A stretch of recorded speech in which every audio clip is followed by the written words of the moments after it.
Ladies and gentlemen, good morning, and welcome to the IKS Health Q4 FY2025 earnings conference call hosted by ICICI Securities Limited. This conference call may contain forward-looking statements about the company, which are based on the beliefs, opinions, and expectations of the company as on date of this call. These statements do not guarantee the future performance of the company, and it may involve risks and uncertainties that are difficult to predict. As a reminder, all participant lines will remain in the listen-only mode, and there will be an opportunity for you to ask questions after the presentation concludes. Should you need assistance during the conference call, please signal the operator by pressing star, then 0 on your touch-tone telephone. Please note that this conference is being recorded. I now hand the conference over to Ms. Ruchi Mukhija from ICICI Securities Limited. Thank you, and over to you.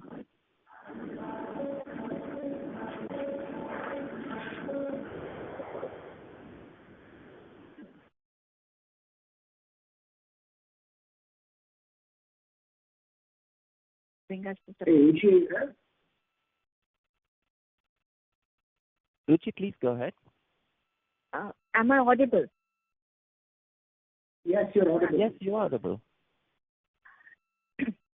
Good morning, ladies and gentlemen. Thank you for joining us today on Q4 FY2025 earnings call of IKS Health. On behalf of ICICI Securities, I would like to thank management of IKS Health for giving us the opportunity to host this call. Today, we have with us Mr. Sachin Gupta, Founder and CEO, Ms. Nithya Subramaniam, CFO, and Mr. Saransh Mundra, AVP Investor Relations. I'll turn over to Saransh for safe harbor and to take the proceedings forward. Thank you, and over to you, Saransh. Hi everyone. Welcome to our second earnings call as a public company. So I'd like to begin with a safe harbor statement before I hand over to Sachin and Nithya for the remarks. As part of the prepared statements and during Q&A, we may make certain statements which are forward-looking and may involve significant uncertainty. We don't take any responsibility to update such forward-looking statements, and your discretion is advised while making any investment decisions. Over to you, Sachin. Hi, thank you, Saransh. Good morning, good evening, everyone, depending on where you are. Excited to discuss our performance for Q4 fiscal 25 as well as the full year fiscal 25. On today's call, I have with me, of course, in addition to Saransh, who leads Investor Relations, Nithya Subramaniam, to get the name right, our CFO. And I will kick it off with some remarks that I have on the overall health of the business and the performance at a high level, the financial performance. And then I will invite Nithya to dive into the financial performance in a little bit more detail, after which we will open it up for some questions. So with that, I wanted to start off again at the risk of a little bit of repetition with a recap of our business. It's only our second earnings call. Some of you might still be new shareholders. So I'll just give a quick recap of the business and our strategy, and then talk through how we're executing on that strategy and the resulting financial performance from that strategy. So and given obviously we're a niche business, I think that will be best for everyone. So just so you know, we're operating in the U.S. healthcare provider market, and specifically, given its cost, quality, and access challenges, one of the things that we have seen that is happening is this transformation from reactive hospital-centric medicine to physician-led, patient-centric, and proactive medicine. And so we believe that the physician setting becomes a new fulcrum of care delivery as a result of that. That physician setting in the U.S., as you will remember, is about a $1.5 trillion market, and that has undergone a tremendous amount of consolidation over the years, and hence it has created this enterprise-scale market segment that IKS operates in. Our fundamental thesis is that when a cottage industry like the original physician market was, as a highly fragmented in the U.S., with 900,000 physicians, most of which existed in groups of 5 or less, when a market like that consolidates into enterprise scale and it needs to become the new fulcrum of care delivery, they go through some fundamental transformations. And one such transformation is what we call this transformation from where they rediscover their core versus chore equation within their task continuum. And the smart enterprises figure out that they should focus all their energies on the few core tasks where they create the most differentiated value. And then a lot of the chores that are important to run the business, but might not be where they create differentiated value, typically get delegated to some platform or entity that can do these chores better, cheaper, faster at scale. Now, obviously, given the size of the US healthcare market, and specifically the physician market itself being $1.5 trillion, the chores that we have identified, which cut across the entire spectrum from the exam room where the physician sees the patient all the way to the back office, those chores are almost 15%, the cost are almost 15% of their revenue, which makes for about a $225 billion TAM just for the chores that we have identified. And, what we saw over the last 15 years with the business is that the phenomenon of consolidation and hence the delegation of chores really started to play out. And hence, about 35 billion of that 225 billion has already been delegated. And so this $225 billion odd TAM is actually growing at maybe 8%, but the outsourced TAM, which is around 35 billion right now, is growing at 12%.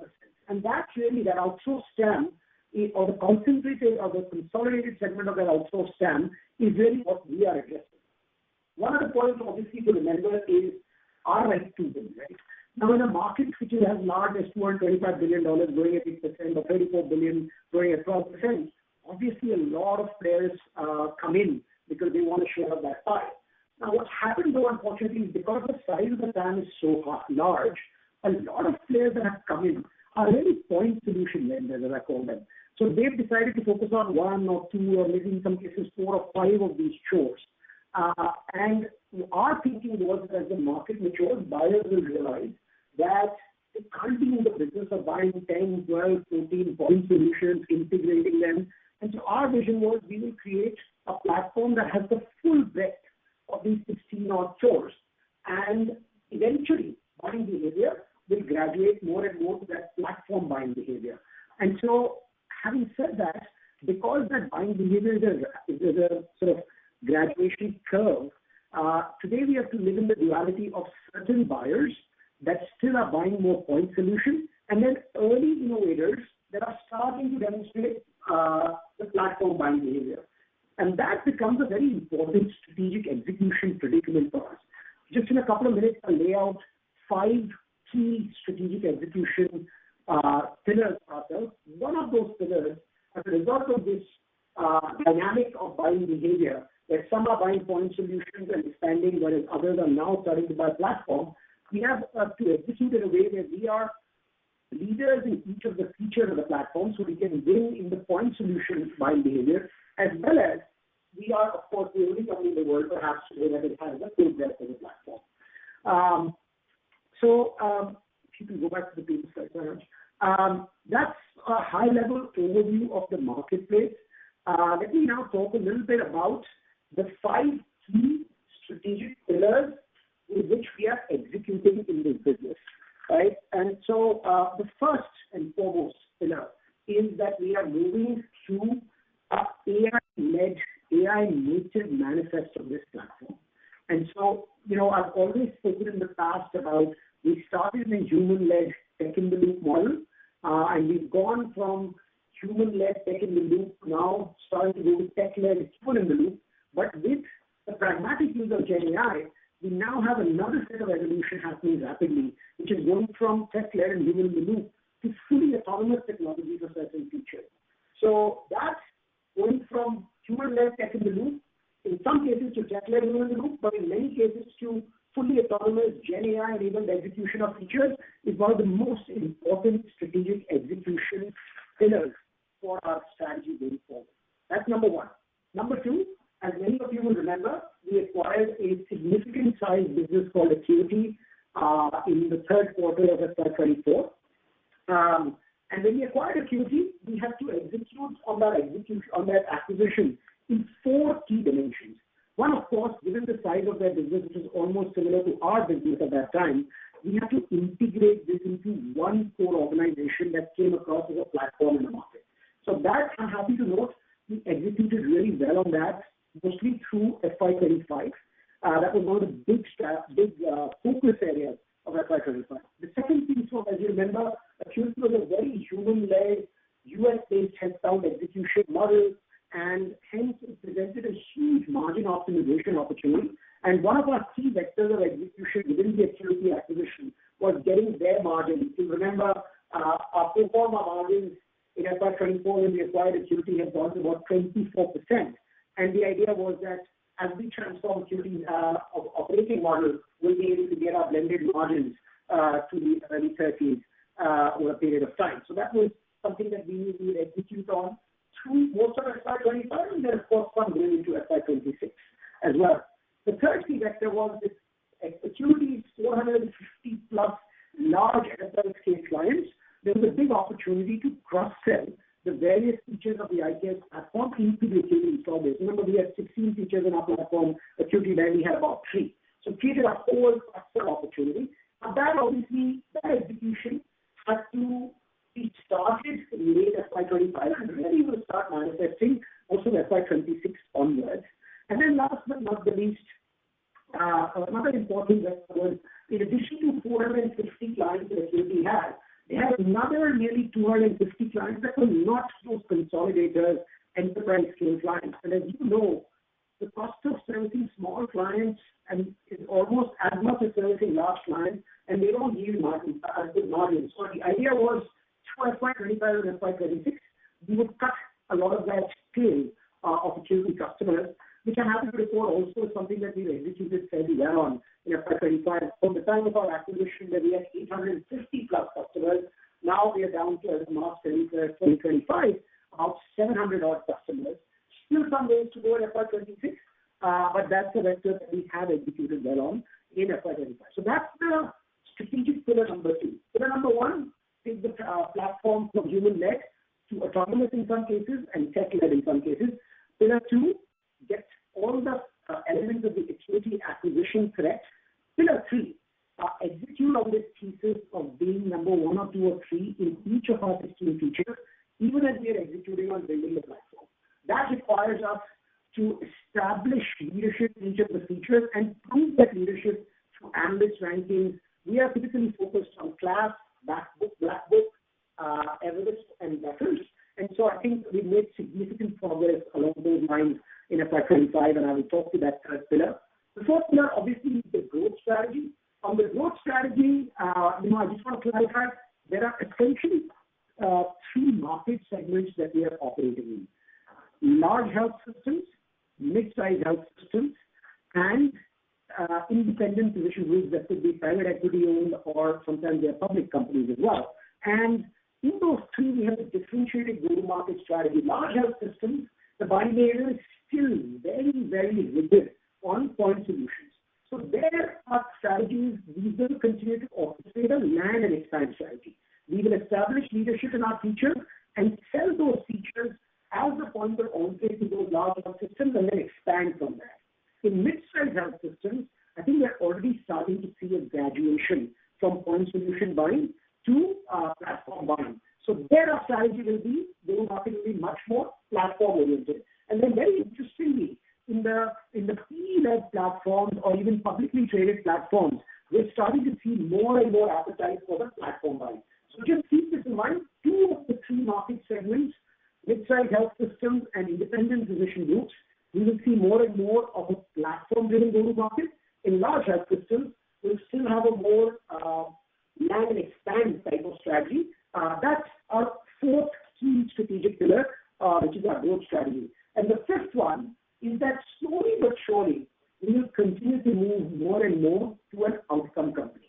Now, this is a really important area because, most of the healthcare IT ecosystem that exists in the US has been in the world of we will provide you a piece of technology and leave you with the challenge of figuring out how to deliver economic or clinical value from it. We believe that one of our moats going forward, based on the history of our company over the last 18 years and the genetics that we have built, with a little bit of fine-tuning, we will be able to be in the business of taking more and more accountability for driving outcomes from our platform rather than just providing them the widgets.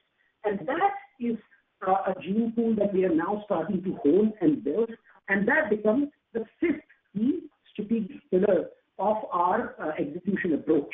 And so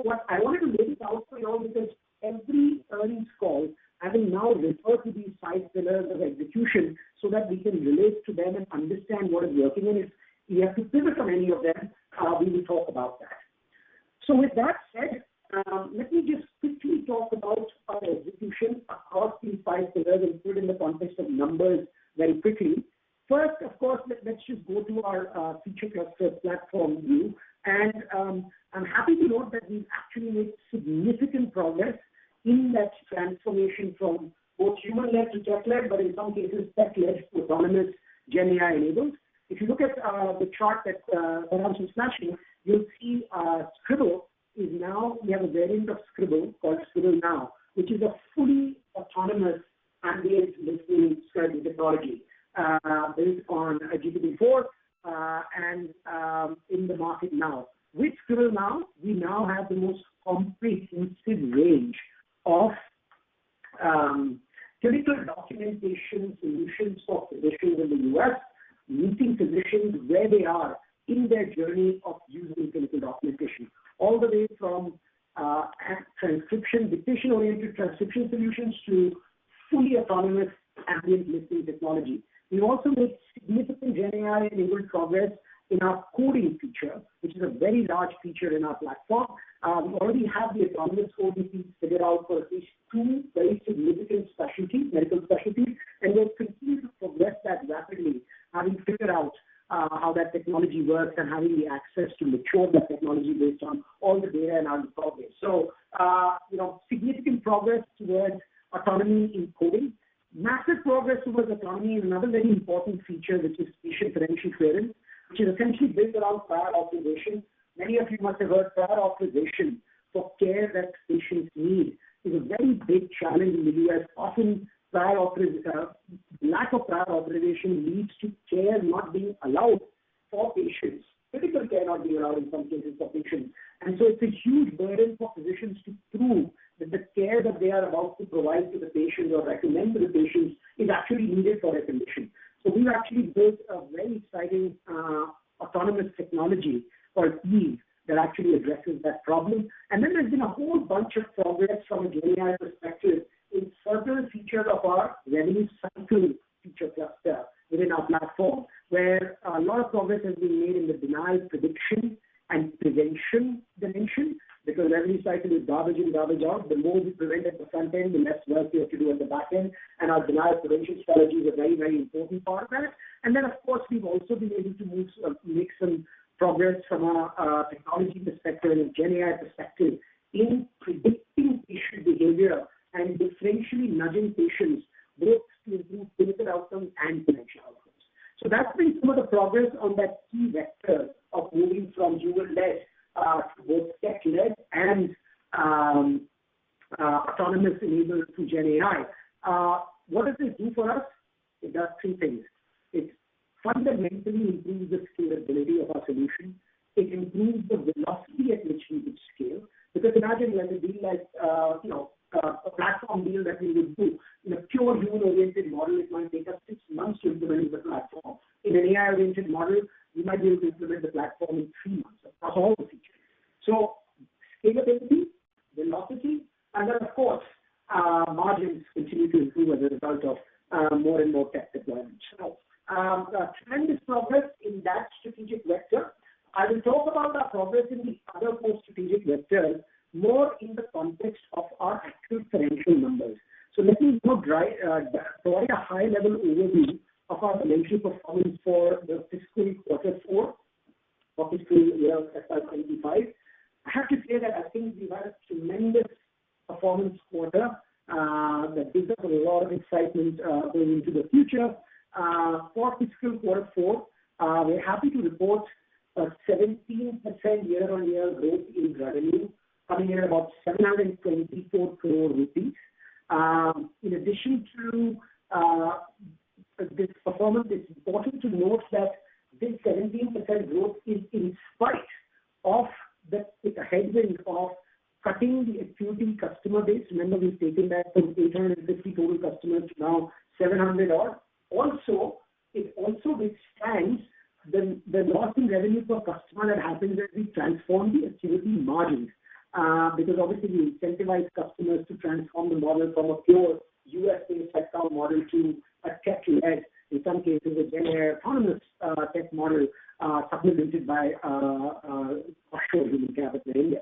So in spite of those headwinds in revenue, 17% year-on-year revenue growth, absolutely tremendous execution on margins. Our EBITDA came at 226 crores for Q4 fiscal 25, which represents a 68% year-on-year growth from Q4 of FY24. So tremendous execution on the margins. I will say, and Nitya will perhaps provide a bit more details if needed, there were some one-offs in the FY24-24 numbers that were deflating the margins. So that has partly contributed to the 68%, but irrespective of very tremendous growth. And then, of course, that resulted in a massive PAT growth of about 133%. So tremendous execution across the top line and the bottom line in Q4, leading to a successful quarter. EBITDA margins have gone from the 24% pro forma that we had in FY24 to now Q4 FY25 has come in at little north of 31% EBITDA. So I think that's been a tremendous progress in this quarter as well, and we stay on track for margin optimization endeavors that we had spoken about when we started introducing the business to you. So this starts to speak to that second vector, which is the Acuity acquisition, right? The second strategic vector. We are fully integrated as we talk on Acuity. The margin optimization is in full flow, which has led to this 31% plus EBITDA in FY25 Q4. And of course, there's a little bit more to come in FY26. I will talk about the cross-sell. I'm happy to report that we've been able to cross-sell features of the IKS platform to 4 significantly large health system customers in the Acuity install base. We're not at liberty to reveal their names, but super excited to see that early green shoots of cross-sell play out. And then I already said the right sizing of their customers has happened from, went from total customer base of 850 to 700. So that second strategic vector is execution strongly reflected in our numbers. One other thing I want to say about our Q4 numbers is, I said this on our last call as well, in our business, due to quarterly seasonality, typically it's not necessarily a good idea to look at Q1Q growth. But I realize that you guys are used to looking at Q1Q growth in addition to year-on-year growth. So we put those numbers here as well. If you look at the graphs quickly. And the Q1Q growth on a constant, on a consecutive quarter basis for FY25 is 10% Q1Q on revenue, maybe 13% Q1Q on EBITDA, and 14% Q1Q on PAT margin. So not only a strong quarter of execution from a year-on-year perspective, but a very strong quarter of execution from a consecutive quarter basis as well. All of this, if you look at the customer slide, is essentially being enabled with strong transformation of margins in the legacy Acuity customer base, but then also some tremendous customer additions that we've had that we are happy to announce. And I'll put them in perspective of our market segments. The first one I'd like to talk about is Filings. This falls into that mid-sized health system marketplace. When I spoke about our growth strategy pillar, I spoke about the market segment and I said mid-sized health systems. Mid-sized health systems are showing more and more of a proclivity to the platform construct. And so happy to report that Filings has actually committed to the entire IKS care enablement platform for their employee physician base. Super exciting. It's a mid-sized system in the Pacific Northwest. Our definition of a mid-sized health system is one that has revenues south of about $1 billion. So at $250, $300 million to $1 billion health system range is how we think about these mid-sized health systems. I'm also excited about Filings is, if you remember, we have 16 features that enable the physician business, but we were also being pulled by the health system, the hospital ownership for these physician businesses in the market segment of the health system, saying, why don't you apply the same core versus shore discipline to our hospital business as well? And we were just sort of dabbling in it, but the way IKS typically works is when we want to really launch in a particular space, we like to take on ownership of the function end to end. So in Filings, what makes it super exciting is they've also given us ownership of their entire hospital revenue cycle.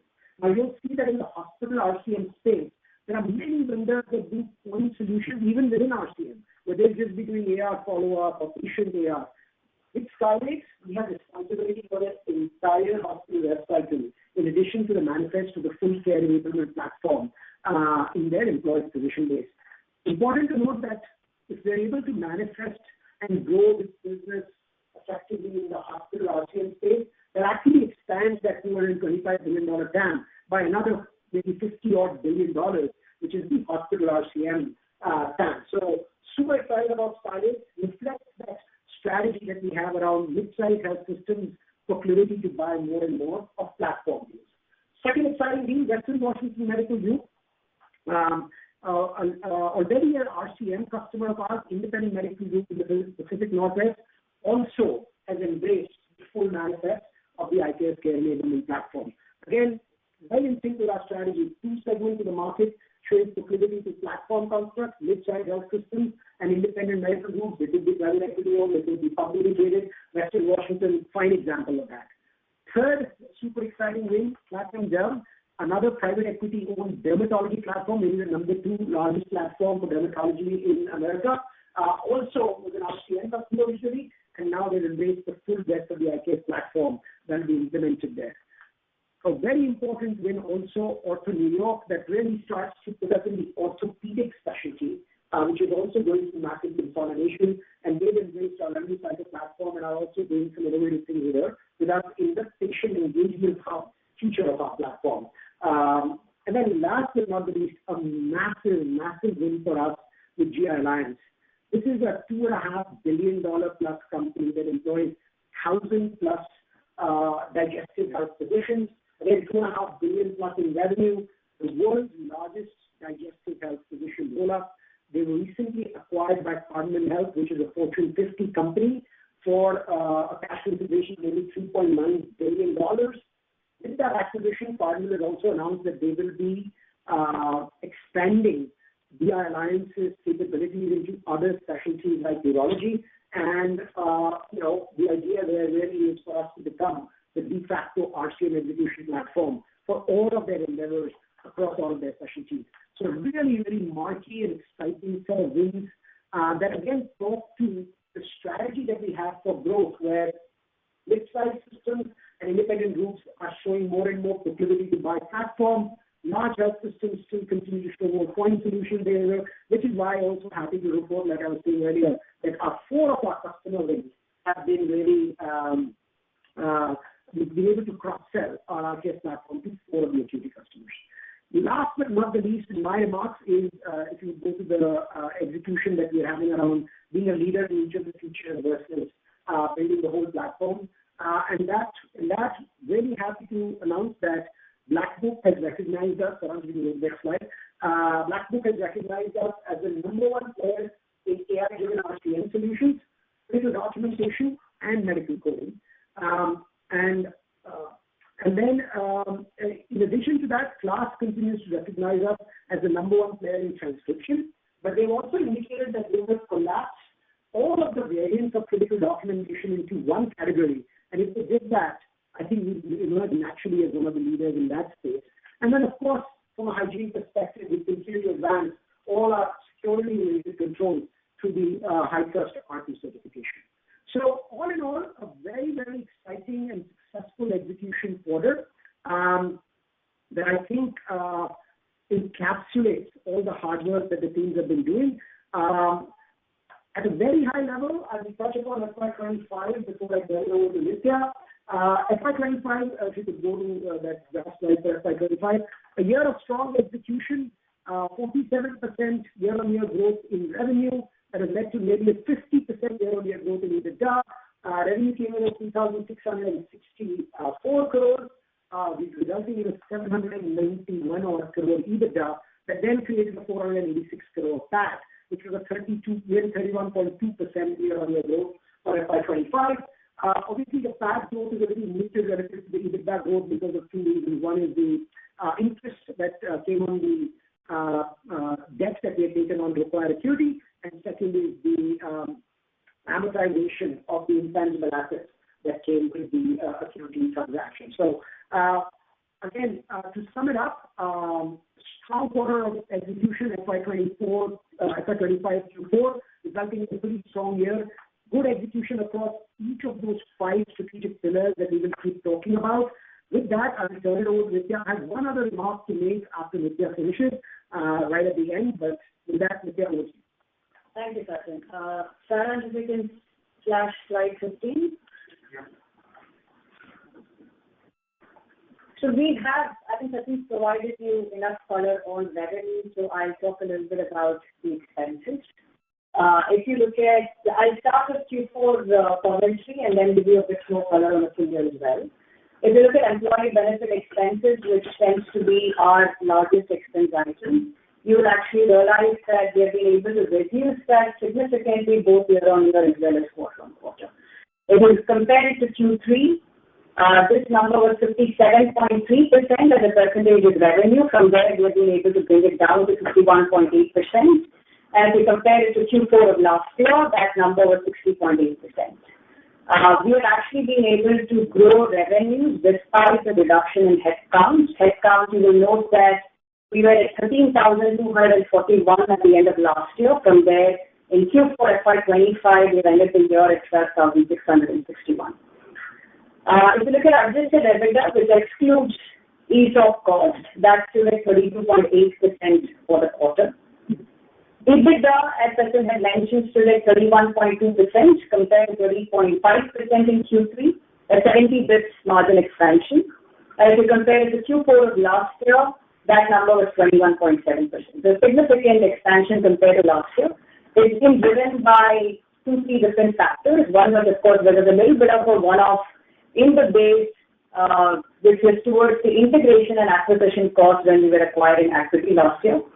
But even excluding for that, margins have expanded very significantly, driven by one, realization of cost synergies in the administrative expenses, but more importantly, the transformation of Activity's business model, where we have been able to do both a combination of deployment of IKS's tech as well as changing the mix from onshore to offshore. And of course, there has been a ramp up of the new customers as well. Looking at finance costs, we had about 20 crores of finance costs in the quarter, and D&A was at 28 crores. Year on year, you'll actually see a meaningful reduction in finance costs, and that has been driven by our strong cash generation and therefore our ability to pay down debt. If you look at ETR for the quarter, it was about 18%, but for the full year, it was about 19%. This took PAT to 148 crores or 20.4% in terms of margins. The ETR for the full year, as I mentioned before, was 19%. The team expect ETR for the next year to be around 21 to 22% because we will be using some tax breaks on one of our SEZ units. A bit more commentary on the full year numbers. The full year revenue growth, as you will note, is 46.5%, but do remember that the base FY24 includes 5 months of Activity. We ended the year with an EBITDA of 29.7%. And you will note that the pro forma EBITDA of IKS and Activity combined for 12 months in FY24 was 24%. So a significant margin expansion compared to FY24. Finance cost has increased to 89 crores to the full year, but this is due to the full year impact of the debts that we had assumed when we acquired Activity. Full year PAT was 18.2% as against the 20.4% last year. Please note that the pro forma PAT was actually 12%. So again, comparing like to like, PAT has also expanded quite significantly. Saransh, if you can go to the cash flow slide. So our cash flow remains very, very healthy. If you look at the operating cash flow, we ended the year at 434 crores. If you look at free cash flow, it ended at 275 crores, both of which represent very, very strong growth year on year. This is despite a 139 crore performance guarantee that we had extended to Palomar Health, one of our marquee clients. We had discussed this with you in the last call. If you look at our net debt position, again, we have been able to pare it down quite significantly. If you look at FY24, we ended the year at 850 crores. From there, we have been able to bring it down to 560 crores. Again, despite the performance guarantee we had extended. If you can go back one slide up.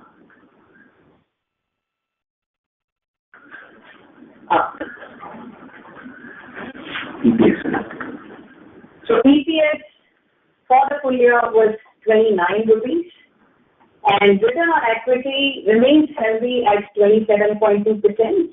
The gap between FY24 and FY20 is 25, is largely explained by the fact that some of our strategic investments were revalued at a higher number. Therefore, the equity expanded without any commensurate expansion in profits.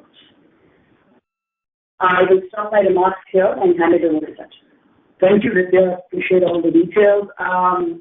So as we saw, a very strong quarter of execution and really a strong fiscal year of execution that has now resulted in us being one platform that is ready to execute in this mission of creating pretty much what is a new market. And probably you can move to slide 5 for my last set of comments.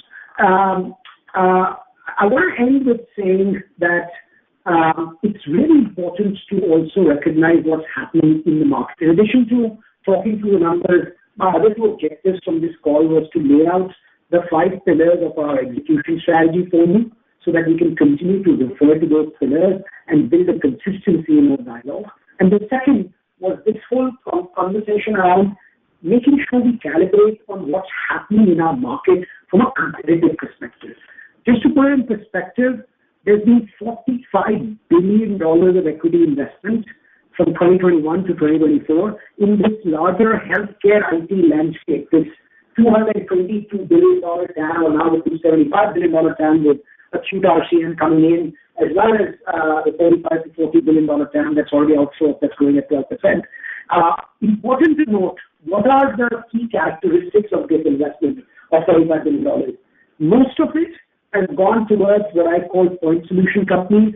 A lot of it specifically within point solutions, revenue cycle point solutions. So whether you look at the big boy R1 that was taken private from being public by CDNR and Tower Book for a valuation of $9 billion, even when they were barely making any net income, $3 million net income, or when you look at some of the marquee private equity arms, Indian arms of marquee global private equity firms investing in more India-based staff RCM vendors that are trying to graduate and go upstream in working directly with healthcare providers in the US. For example, the GEBs, the Accesses, and the Infinixes of the world, or the AGSs of the world. Or when you start looking at the US-based venture capital type leading players, like you start to think about the money raised by Bridge, which, as you know, is actually one of our strategic investments as well. We had invested just about 18 months ago, perhaps, at a pre-money valuation of nearly $100 million, and they just raised $400 million at a valuation of $2.75 billion. So within 18 months, the valuation has gone from $100 million to $2.75 billion. Of course, they don't yet make money, and they're predominantly a point solution vendor, specifically in the ambient GenAI clinical documentation space, or Suki, for that matter, where Zoom made a strategic investment, and they're also a point solution for clinical documentation, or for that matter, Innovator, where they recently raised a big chunk of capital at a valuation of $2.5 billion. All this to say that there's a lot of investment happening in this space, and in my mind, that investment signals 3 things. First, it is an imminent recognition of the massive opportunity in this space. So that is really, really important. The type of players that are investing in the quantum of capital that is being invested is massive. Second, naturally, that's going to create competitive intensity. And so, yes, we should expect significant competitive intensity backed by large pools of capital in these spaces. But what's exciting for us is really, if you think about it, most of these companies are still very point solution oriented. Especially after some of our wins of this quarter and last quarter, we feel like our strategy of where there will be recognition by the buyers of the value of the whole being greater than the sum of the individual parts, and the graduation towards the platform approach, I think is going to be a very, very important cornerstone of our strategy. And hopefully, if we can translate that to also really making sure we deliver outcomes from the platform, it starts to create a moat that, in spite of all this capital going into these point solution companies, we will be able to withstand the competitive intensity that is coming our way without compromising margins. And then last but not the least, humbly, I want us to think a little bit about the capital efficiency with which we are building the business. As you can see, so much capital is going into each of these point solution companies, and here we are building the full rest of the platform essentially through the internal accruals and the power of our own organic balance sheet. So wanted to sort of bring that to sort of conclusion. In conclusion of my remarks, again, a strong quarter of execution. Hopefully through this dialogue, we'll continue to calibrate more and more on the strategic execution pillars and continue to report our performance against them. One last remark, obviously, given that this is still a market that is being discovered at the platform level, I do want to highlight that, we're not yet in our market at the level of maturity where you can model out exactly what the growth curve will look like. And hence, I've humbly been saying, look, I believe we will grow faster than the TAM is growing. The TAM is growing, the outsourced TAM is growing at 12%. I do believe fundamentally, if you model us out in the long term, we will continue to grow faster than the 12%, and our earnings growth will continue to be faster than the revenue growth. But it's impossible for me to provide any guidance as it relates to what will happen next quarter and next quarter after that. So I know many of you are anxious for that. Many of you are wondering if it was 225 crore of EBITDA in Q4 FY25, how much can we lock in from that for FY26?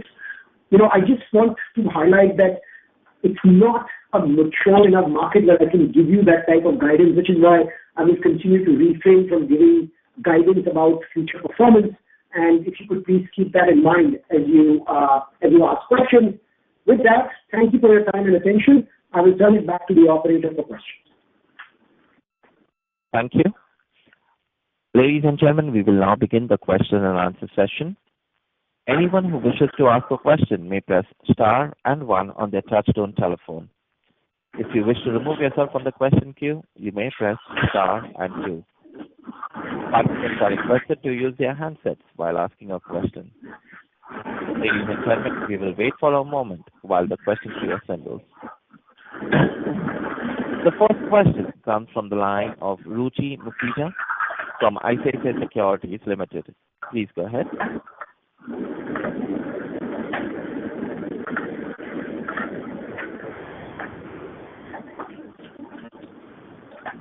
Ruchi, if you can please unmute your line and ask your question.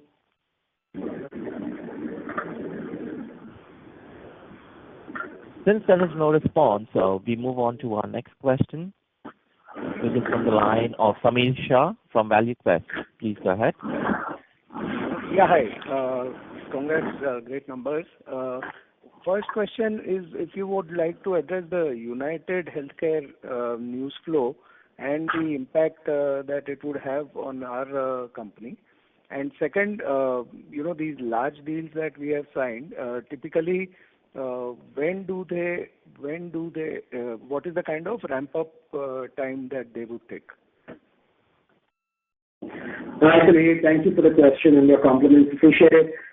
First, United Healthcare. Look, guys, it's obviously a difficult time for them. They have been hammered with three macro issues that have hit them sort of back to back, right? One, of course, is the HCC version 28 that is compressing their margins on the Medicare Advantage contracts that they have, which is a big part of their business. Second, as you know, the CEO of their insurance business got assassinated just a few months ago.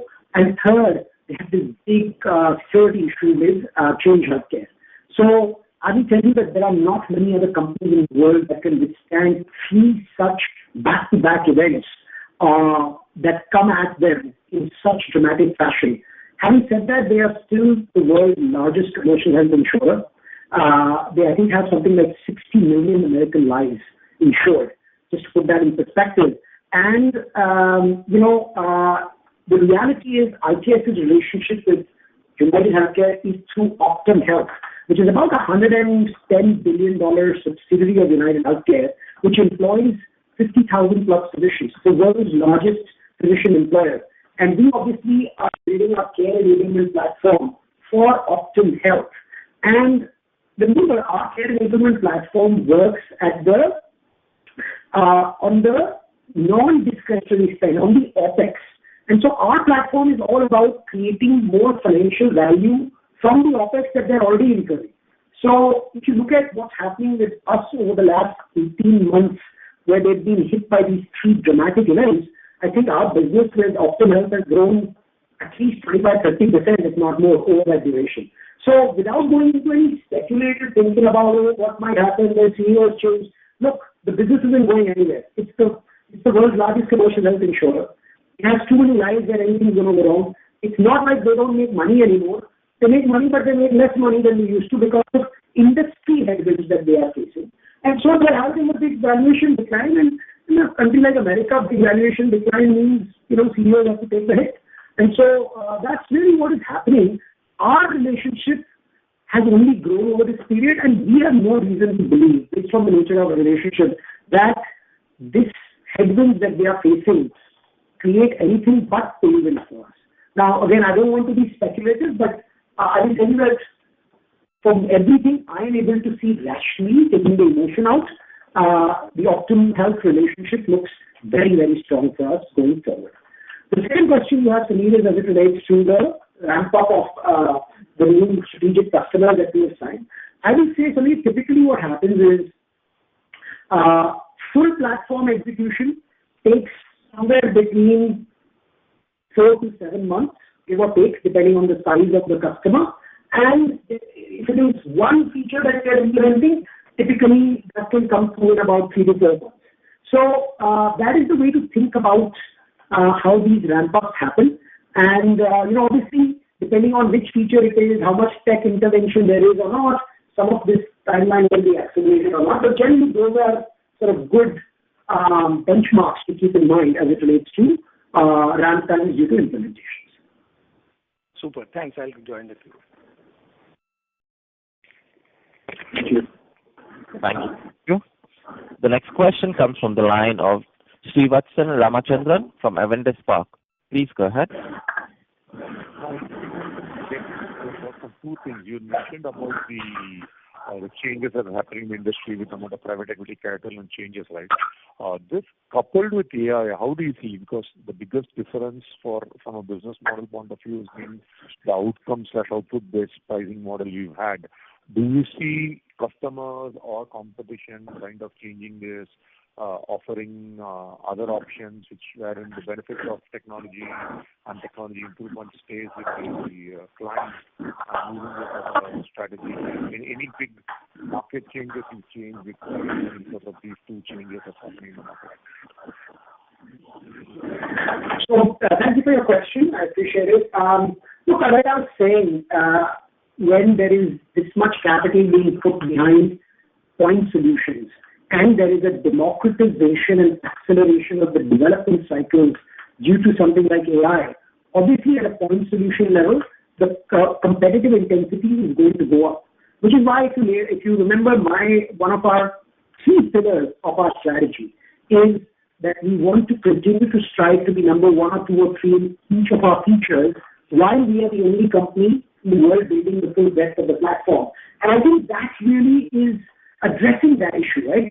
The reality is that GenAI is commoditizing the rapid advancement of these features is a reality.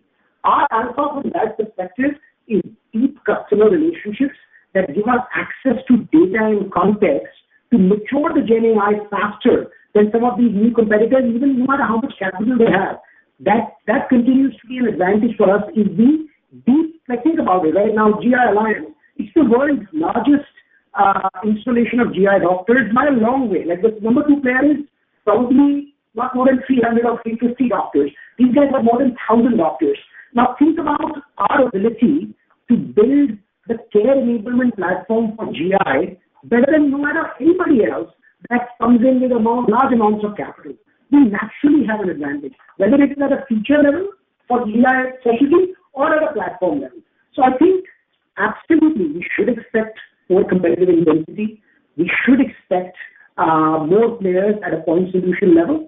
Our strategy to win at the point solution level is the deep customer relationships we already have that allow us to mature the data. And our strategy, obviously, larger strategy to win against the point solution vendors is this whole graduation towards platform buying behavior. Having said that, I think we live in a very, very disrupted world. And so one of our biggest opportunities is to stay extremely alert from a competitive perspective and track the implications of competition in the marketplace day to day. Sure, thanks. I just have one quick question. The runoff of revenues on the equity revenue, we have more or less done close to the bottom of it. I just want to get it thought. No, like I said, when I was articulating the sub-vectors of that acute strategic pillar, that tail cutting will continue through FY25 and the larger part of FY26. And so it is not done yet, and we will see, because remember I said that we went from 850 total customers to 700. Our end objective is to be ending up somewhere between the 550 to 600 range. And so there's still some work to be done, and there's still some customers left to be transformed from a US-based headcount operating model to a tech-led offshore headcount-enabled model. So those two things will continue through FY26. Sure. Thank you. I'll come back later. Thank you. The next question comes from the line of Nilesh Jain from Astute Investment Management. Please go ahead. Hi, thank you for the opportunity. Great set of numbers.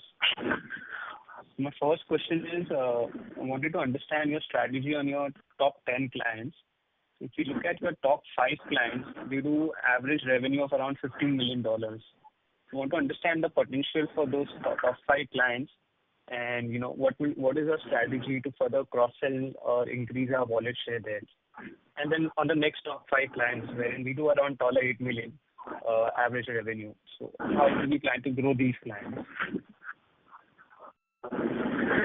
Okay, great. Thank you for the question, Nilesh. So the reality, Nilesh, if you see is when you take our top 5 clients or our top 10 clients, all of our top 10 clients have a wallet possibility of at least $100 million a year ACV with us, right? So for now, our top 10 clients today, we can say that we are anywhere close to the full wallet potential that they have. Our largest customer, the full wallet potential is north of $300 million.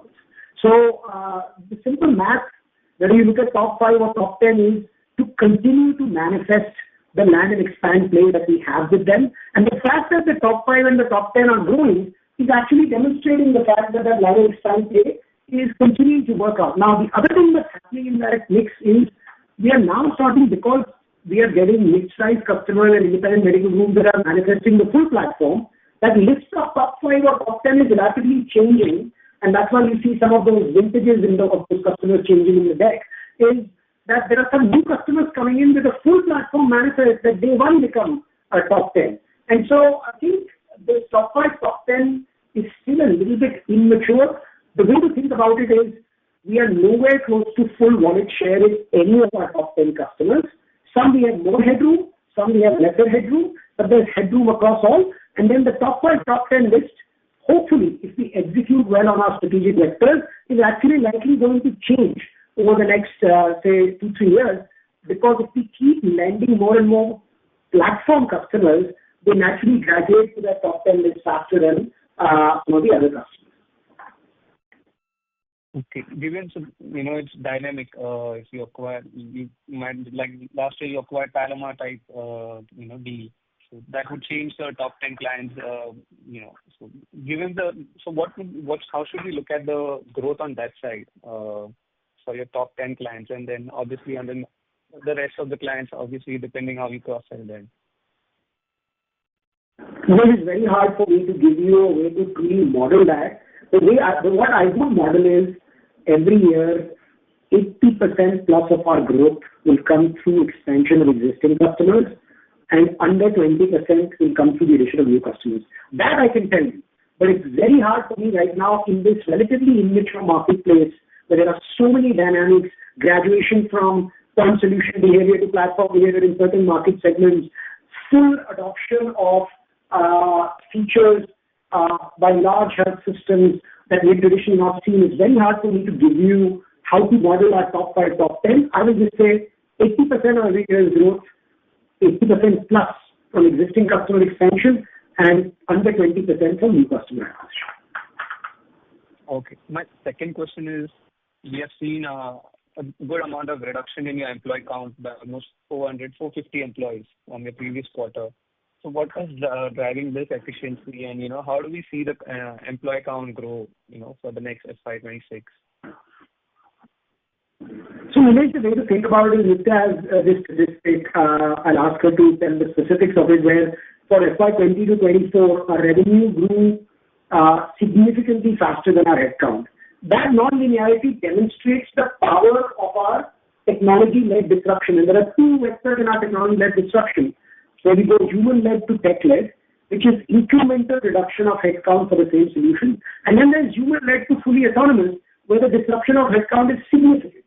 And that is also being manifested predominantly in the acuity customer base, where we've dramatically transformed the acuity margins from where we had acquired them. So that's the way to think about it. We will continue to drive non-linearity.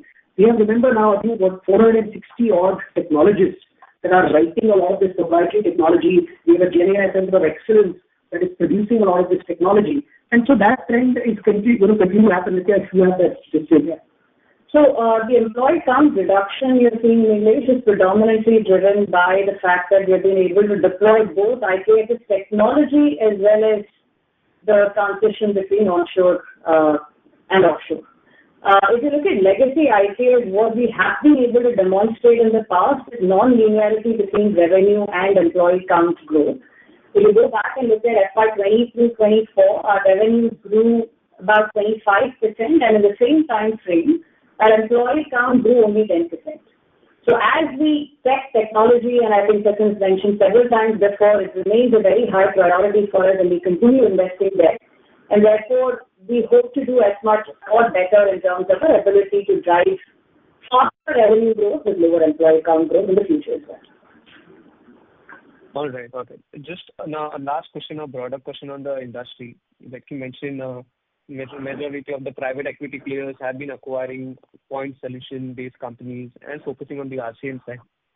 So, and these companies have not been able to make profit as IKS has been able to generate. So, what do you think? Why these companies have been able to have been facing such challenges? Given you are the leader making top 30% margins, and they have been not able to even make double digits. What do you think is the challenge they are facing, and what we are not facing?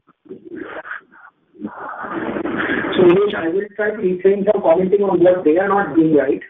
I can tell you what we are trying to do. And what we are trying to do is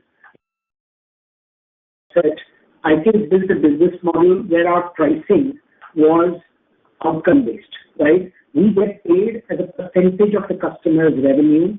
And so that, when you combine that with our ability, demonstrated ability to drive non-linearity by reducing the headcount required for a particular task at the unit task level, that naturally creates a margin accretive business model in which the customer certainly wins because we're actually collecting more and more for them, and we win because we are able to collect that at a lower cost. And since your question was RCM only, I'm focusing on that. So it's based on the inherent structure of the business model that we built from the get-go that perhaps we are able to drive margin superiority. And that is also one of the other reasons why I said that we will continue to make that outcomes orientation one of the 5 strategic pillars that we will execute on now, not just for RCM, but for the entire platform. Because I actually fundamentally believe when I talk to buyers across the country, I'm finding that there is a fatigue emerging in buyers of buying the next best AI point solution and then figuring out whether it delivers value or not. And if they find models where their outcomes are aligned to the vendor outcomes, I think there's a different level of proclivity to that construct. So, again, I will refrain from commenting on sort of what they are not doing right because, I'm sure they're very smart companies and they'll figure it out. But my best guess is that the fundamental structure of our business model and our execution rigor around it is what has driven our margin superiority. Okay. Thank you so much and all the best. I'll join back in the queue. Thank you. Thank you. The next question comes from the line of Seema Nayak from ICICI Securities Limited. Please go ahead.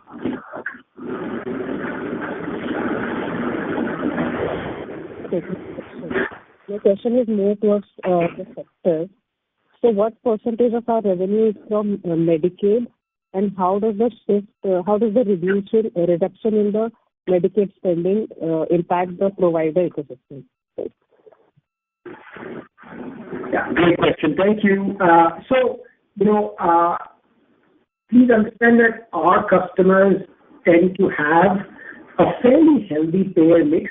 Depending on specialty, some of them have no Medicaid at all, and depending on specialty, they do have Medicaid. And so I don't know that I can give you the Medicaid percentage of our revenue across our entire customer base. If I were to hazard a guess, it's probably less than 10% across our entire customer base. Having said that, again, I keep reiterating this. Look, we are in the non-discretionary OPEX business.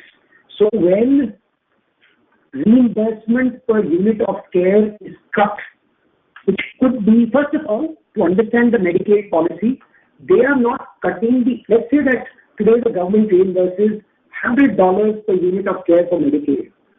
That $100 grows every year based on a certain rate of inflation.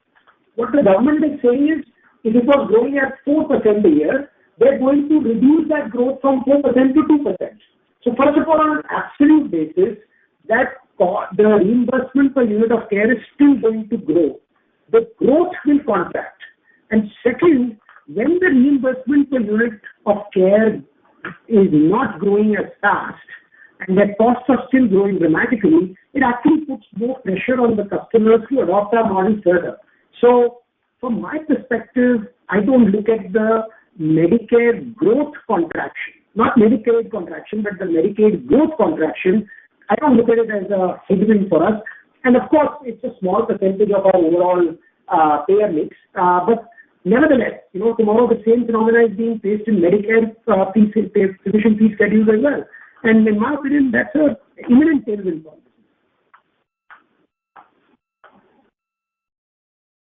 Yeah, thanks. And one more question. Recently, there is a news that Aetna is leaving the U.S. healthcare space.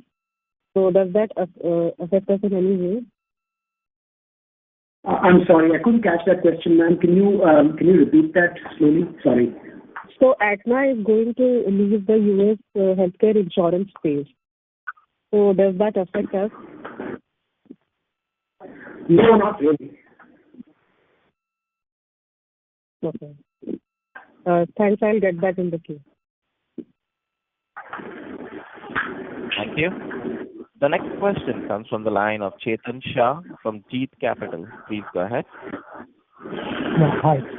Thank you, Sachin and team, and congratulations for a great set of performance over the years. Just two quick questions. In your opening remark, you mentioned about intensifying competitive scenario, and also in one of the questions you said that it is still a premature stage because the competition is in a investment mode and they are not exactly providing the full-fledged service the way what we are doing the business. So my question is, how do you see this thing evolving over a period of time, and in terms of business model and margin, how will this impact us? That is the first part of question. And second part of question is the kind of cash flow what we generate. Do we have any plan apart from reducing our debt from the books, and in terms of any kind of inorganic small or large opportunities, something what we did in last 6 to 8 quarters? These are the two broad questions. Thank you so much, and once again, congratulations. Thank you for your kind remarks, and thank you for the question. Look, in terms of what the future might hold in terms of growth of revenue and margins, like I was saying earlier, sir, because of the relative immaturity of this market, remember, only 35 billion of now over the $270 billion TAM is outsourced so far. So it's highly immature, it's very fragmented, competitive intensity is increasing. So it's very hard for me to hazard a guess by which you can model. But I understand you guys have to model, so which is why I've always maintained, look, if the outsourced TAM is growing at 12%, my point is, if I'm growing faster than 12%, I'm gaining market share. If I'm growing slower than 12%, I'm losing market share. All I'm able to say is if the outsourced TAM is growing at 12%, I think we will grow faster than that outsourced TAM. Now that growth accelerates to 15% and we gain market share, it will be faster than 15. If that growth deaccelerates, which I don't see it deaccelerating, it might be lower.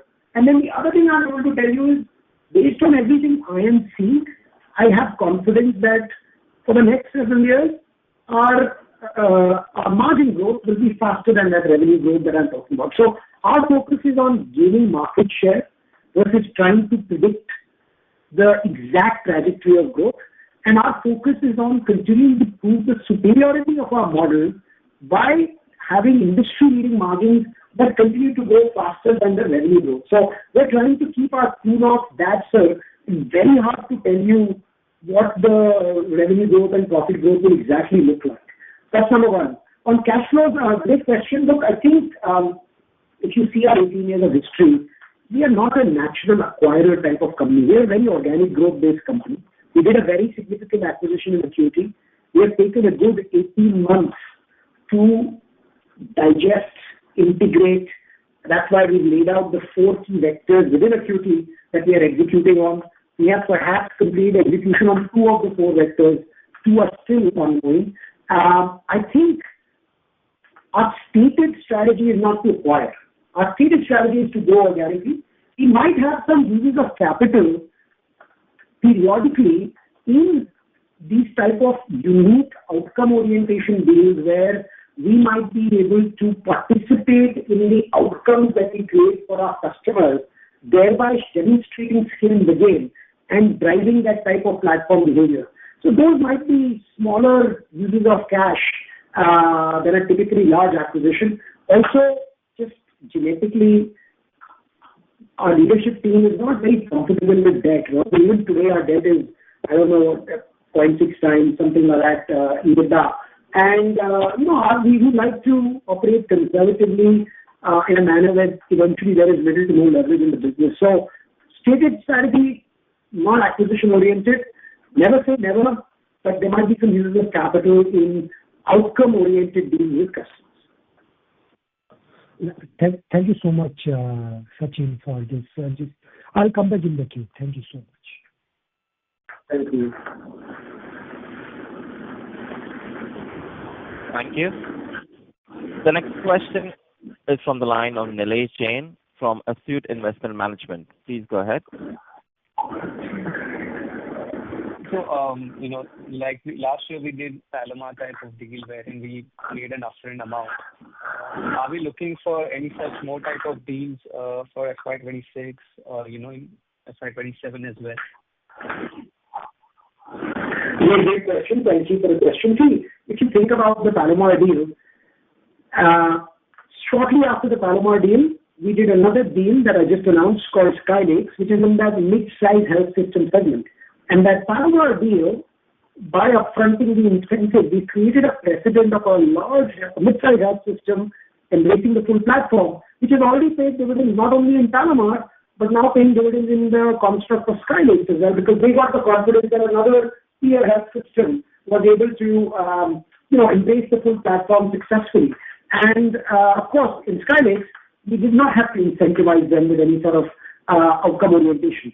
So, Nish, I think the short answer is, in each of these market segments, smartly and strategically, we might do 1 or 2 example deals that might play out over FY26 and FY27, but it is not the way we are going to continue to operate. So, yes, it's possible that there might be 2, 3 more deals for different market segments that might emerge over the next 12 to 18 months, but we feel very confident about our strategy. And the other thing I want to lay out is we are very, very disciplined about tracking our return on capital in scenarios like that. And so not only will those deals obviously create traditional margins by the full manifest of our platform, but we're very clear that to the extent there has been capital deployed there to incent those deals or the creation of those deals, we will be religiously tracking our return on capital on that as well. So in the end, our simple thesis is either we produce superior return on capital for our shareholders or we give them the capital back. All right. Just a bookkeeping question for Nitya. On the balance sheet, the other financial asset has gone up from 21 crores to almost 111 crores. What exactly would be that? Other financial assets, the Palomar upfront guarantee that we had paid out, that is booked in other financial assets. Okay, sure. Thank you.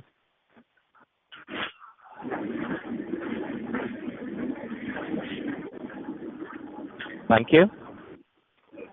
We have the next question from the line of Siddharth Mishra from Fidelity International. Please go ahead. Yeah, hi. I had just one question. Could you talk about your pipeline and the details around the pipeline?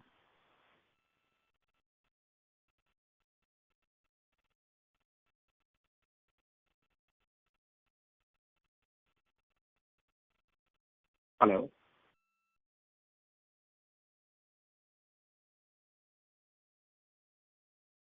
Can you hear us, Siddharth?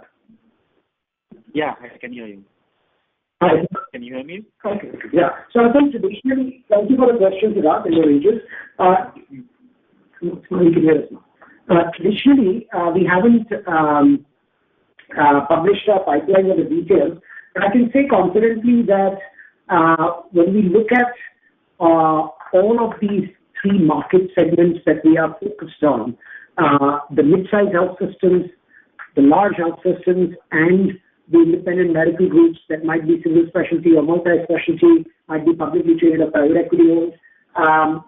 We are obviously tracking pipeline by each of those market segments, and the pipeline seems to suggest that we are at an all-time high in terms of where the pipeline stands. Now, I will say that the buying cycles are still a little immature, so I'm not in a position to predict the conversion rate. The reason I'm not publishing the pipeline, Siddharth, is because I see so much immaturity still in the buying behavior, in the conversion cycles.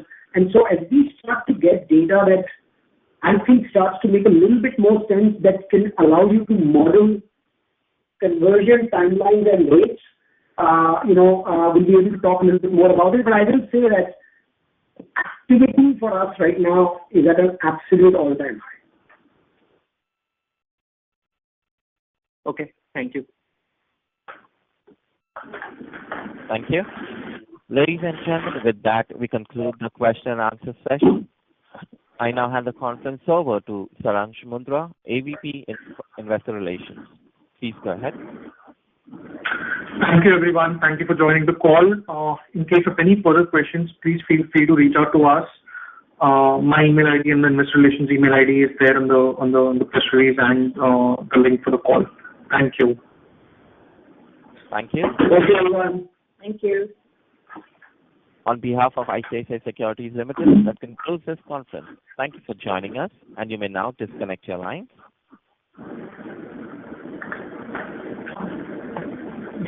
Thank you.